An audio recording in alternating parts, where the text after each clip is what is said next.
สวัสดีท่านลูกค้าที่น่ารักทุกท่านมื้อนี้ข้าพเจ้าจะมาแนะนำวิธีการดาวน์โหลดแอปเติมมูลค่าโทรเวลาท่านเติมมูลค่าโทรทุกๆครั้งผ่านแอปตัวนี้ท่านก็จะได้รับส่วนลดทันทีไปเลยเนาะถ้าท่านใดมีความสนใจก็สามารถดาวน์โหลดเอาไปนำใช้ในชีวิตประจำวันได้เนาะสำหรับท่านที่ใช้โทรศัพท์ที่มีระบบ Android ก็สามารถไปดาวน์โหลดอยู่ที่แอป Play Store ได้เนาะขออนุญาตเข้าไปดาวน์โหลดเนาะโอเคหลังจากที่กดเข้าไปแอป Play Store เนาะก็เขียนคำว่า vpay เนาะ $นะแล้วก็ทำการค้นหาก็จะเห็นหน้าตาแอปเติมมูลค่าโทรตัวนี้เนาะกดเข้าไปเลยเนาะหลังจากที่กดเข้าไปแล้วก็กดติดตั้งได้เลยเนาะการติดตั้งแสนจะง่ายดายท่านลูกค้าเนาะถ้าเน็ตทันไวท่านก็ใช้เวลาบ่ถึงนาทีก็สามารถติดตั้งได้เลยเนาะง่ายๆเนาะว่าใจรอแป๊บนึงรู้สึกว่าเน็ตของข้าพเจ้าจะบ่ค่อยไวพอปานใดแต่ก็พอใช้การได้เนาะโอเคหลังจากที่ดาวน์โหลดหรือว่าหลังจากที่ติดตั้งเป็นที่เรียบร้อยเขาก็กลับเข้าไปหน้าหลักของโทรศัพท์เราได้เลยเนาะไปเบิ่งว่ามันเป็นหน้าตาแนวใดโอเคเห็นแล้วเนาะคือ vpay.la เนาะ vpay คิดล่าก็กดเข้าไปการนำใช้แอปตัวนี้หลังจากที่ติดตั้งในโทรศัพท์ท่านแล้วท่านก็ต้องได้เข้าไปสมัครเนาะเข้าไปสมัครเนาะจุดสมัครอยู่ด้านลุ่มนี้เนาะสมัครสมาชิกเนาะก็กดเข้าไปสมัครเสียก่อนเนาะถ้าบ่สมัครก็ถือว่านำใช้บ่ได้หลังจากที่กดเข้าไปจุดสมัครแล้วก็จะมีรายการให้เลือกเนาะหรือว่ามีประเภทให้เลือกว่าเราจะเลือกสมไส้เพื่อรับส่วนลด 3% บ่หรือเพื่อรับส่วนลด 5% เนาะถ้า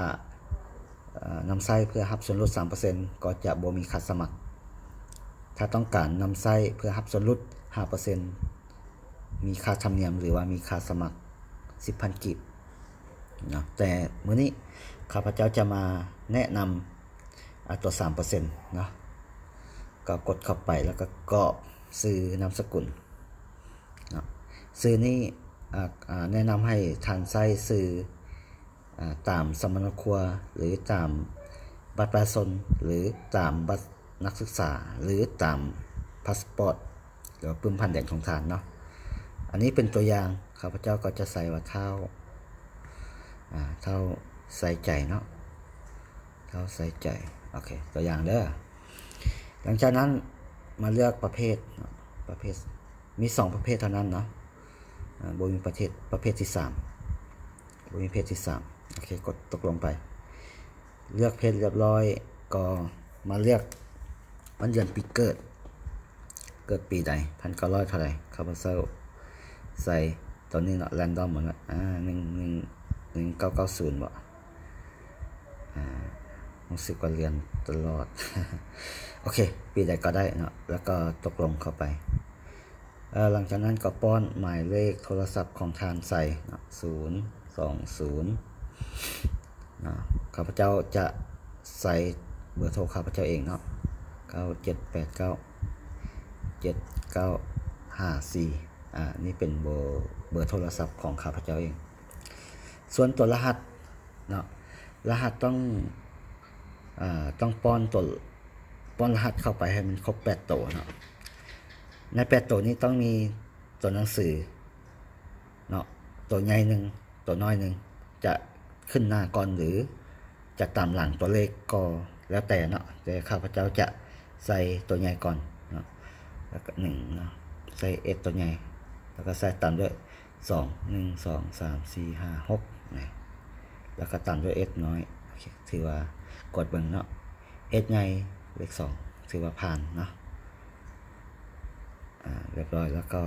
กดบอลสมัครสมาชิกไปเลยเนาะ ระบบจะถามมาว่าท่านต้องการสมัครสมาชิกแท้บอกดตกลงเนาะ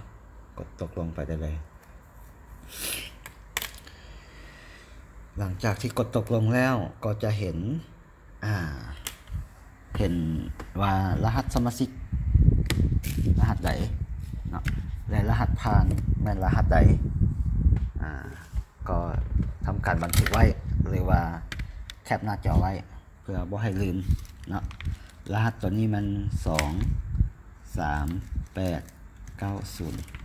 โอเค23890โอเคนะตอนนี้เราก็กลับไปหน้าหลักเนาะกลับไปหน้าหลักเพื่อเข้าไประบบอีกครั้งหนึ่งว่ามันจะเข้าได้แท้บ่หลังจากที่เราดำเนินการสมัครไปแล้วเป็นที่เรียบร้อยเนาะหลังจากนั้นก็ต้องใส่รหัสสมาชิกเนาะรหัสสมาชิกข้าพเจ้าใส่รหัสที่ได้มาเมื่อกี้เนาะ23890นะรหัสผ่านก็เป็น S ตัวใหญ่ตามด้วย2 1 2 3 4 5 6แล้วก็ S ตัวน้อยก็เข้าสู่ระบบได้เลยเนาะนี่มันวิธีการดาวน์โหลดและสมัครเนาะมันก็จะเห็นหน้าตาลักๆแบบนี้เนาะแล้วก็สามารถศึกษาได้เนาะศึกษาได้บริการเนาะมันก็จะมีบอลเติมเงินบอลสั่งซื้อคะแนนสั่งซื้อมูลค่าโทรเนาะแล้วก็จะมีจุดแจ้งเตือนเนาะแล้วจะมีจุดผู้นำไส้เนาะหรือว่าผู้ไส้หรือผู้สมไส้เนาะอาจจะมีหน้าตาประมาณนี้เนาะโอเคเนาะมาฮอดนี้เนาะวิธีการดาวน์โหลดและวิธีการสมัครก็ถือว่าแนะนำไปละเอียดพอสมควรเนาะหวังว่าท่านลูกค้าจะรู้วิธีการดาวน์โหลดและวิธีการสมัครใส่ระบบตัวนี้หรือว่าใส่แอปตัวนี้เพื่อความสะดวกเนาะเพื่อการประหยัดของตัวท่านเองเนาะมาฮอดนี้ก็ขอขอบใจเพียงเท่านี้เนาะเดี๋ยวคลิปต่อไปข้าพเจ้าจะมาแนะนำในการสวมใส่แต่ละปุ่ม